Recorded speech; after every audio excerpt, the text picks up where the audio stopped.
Growing up, I remember my mother spending quite a lot of time sitting in front of the television, working on her various knitting projects and other crafts. She was always watching the Weather Channel when she did this.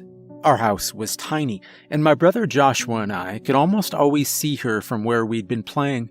I remember asking her why she always watched boring things. She just chuckled and said that she needed to make sure that no storms were coming and that I would better understand when I was older. And as I did get older, I did begin to understand it a bit better. The first time I remember realizing that the storms here weren't quite normal was when I was in elementary school, maybe 2nd or 3rd grade. I'd been sitting on the swing set, caught up in a childhood daydream, when I felt a single drop of rain fall on my nose. I shook my face to get it off and looked up to see one of the playground monitors blowing her whistle and pointing at the sky. The other monitors looked over and blew their whistles to signal us to get inside. We lined up in alphabetical order, as we always did, and were rushed inside. I walked back to my classroom with the rest of the class, and we took our seats at our desks. "Surprise, everyone," my teacher announced. "We'll be getting to leave early today. We just have to wait for the buses to get here. If you normally get picked up, we're still gonna wait in the parking lot like normal." One student raised her hand. "Why do we get to leave, Miss Maya? I don't want to miss art time." The teacher smiled. "The weather changed, and it seems like we might have a bad storm, and we don't want you all walking home in it." When we were finally escorted to our buses, I sat next to Josh, as always. He was playing on his DS. I looked at his screen to see him playing some type of platformer game, intently focused on the level he was on at the moment. When he finally finished playing, Josh looked out the window towards a rapidly darkening sky. "My friend Dwayne says that his mom told him that there are monsters inside of the clouds, and that's why they send us home." Josh blurted out, "Don't tell Mom or Dad, but I'm staying up tonight to see if I can see one." I nodded. "Can I watch?" "Yeah, just don't tell, and don't be a crybaby if we see one." I gripped my backpack a bit tighter. I was at that transitional age where monsters were still scary, but I was also terribly curious about them. The bus dropped us off at our house really quickly that day. My father was sitting on the front stoop, and a look of relief washed over his face when he saw the school bus pull up. Josh and I hopped out of our seats and headed down the bus's aisle and into our front yard. The rain had picked up since we left the school. Now I would have at least considered it a drizzle. "Hey, boys," my father said. "Let's get inside, huh?" We followed him in. My mother was knitting in her lazy boy, staring at the weather radar on the television.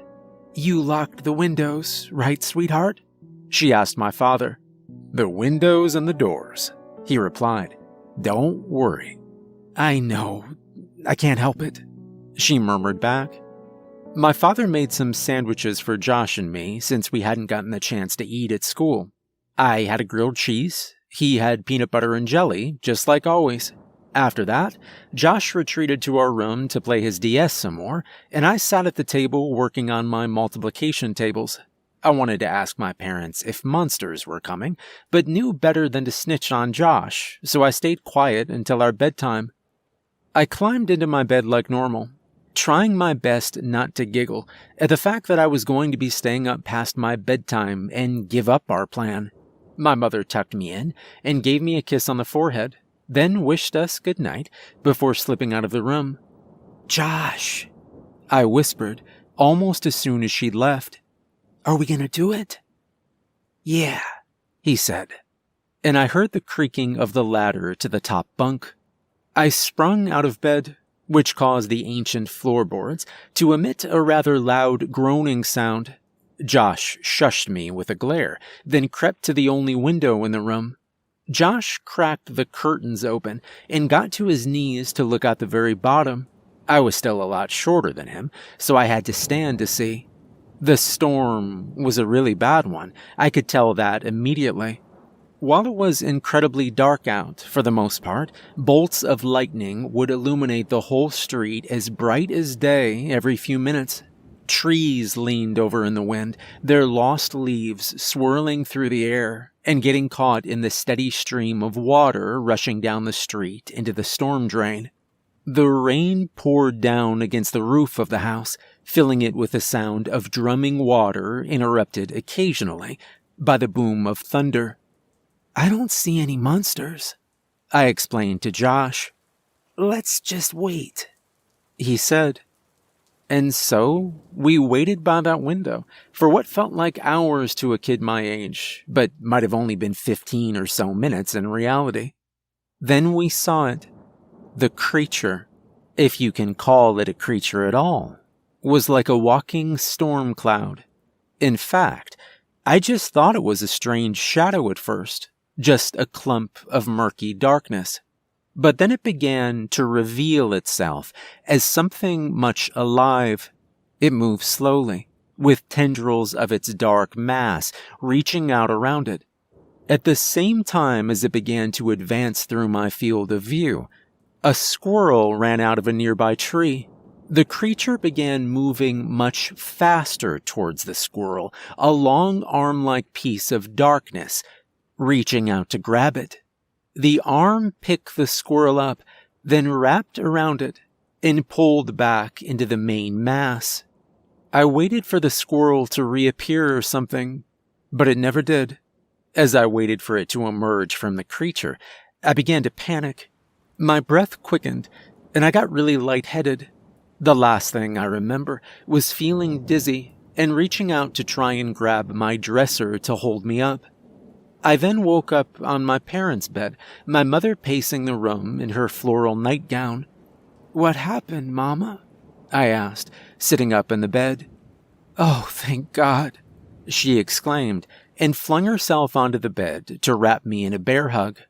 Though I realize now that I must have just passed out from fear, Josh told my parents that I must have been sleepwalking and fallen, not wanting to admit he was awake after our bedtime.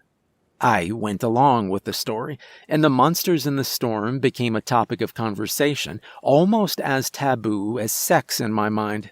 I knew I wasn't supposed to tell my parents what I'd been doing that night, and we never talked about anything ever again, at least until a brief conversation we had when I moved out, which I hardly remember.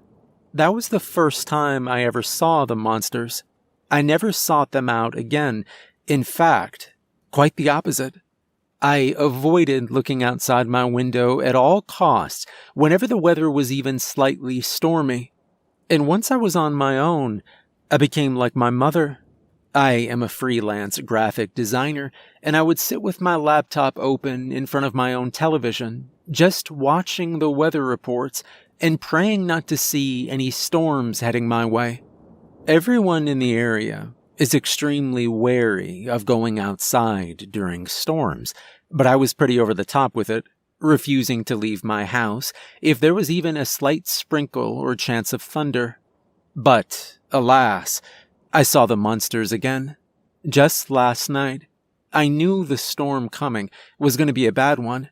Rain, thunder, hail, and anything else that you can imagine were predicted to terrorize the town for 4 straight days. I'm a real apocalypse prepper when it comes to storms around here, and this one was no different. I went to my local Walmart and stocked up on canned goods, bottled water, and other household staples to make sure that I wouldn't have to leave my house for the whole week. On the trip back from the store, I ran into my landlord, who lives in the other side of the duplex. He was packing up his car. When I asked him where he was headed, he just looked at me and shook his head. "You were probably too young to remember the last time this town got a storm this bad. But it wasn't anything to screw around with. I ain't staying.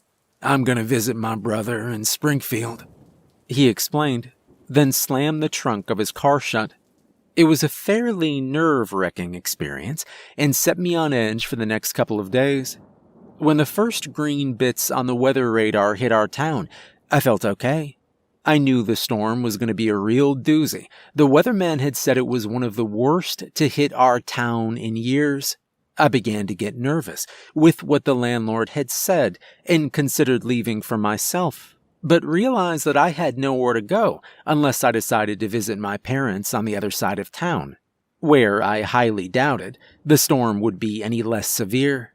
As the first day pressed on, the storm got really bad, really fast. I tried to throw myself into my work or anything else to distract myself, but it just wasn't working. Eventually, I simply resorted to pacing back and forth between the 3 rooms of the duplex and occasionally shooting texts to my friends and family to check in with them and see if anything terrible had happened near them. Nothing bad happened, and I managed to get some sleep that night, quite often interrupted by large booms of thunder.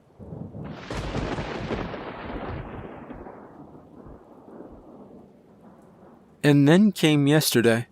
The storm was still raging around 7 in the morning, which is when I woke up. That was much earlier than normal for me, but there was an odd noise coming from my front yard, just barely audible over the pouring rain and howling winds. I went to my window and peered out nervously, just to see my worst fears met. My heart sank as I watched. I tried closing the curtain, but the idea that the creature could just be doing anything it wanted to in my front yard brought me right back to watch.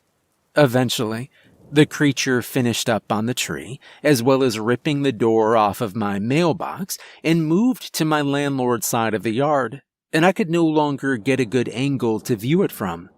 I just sat on my couch, unable to decide what to do next, so I just did nothing.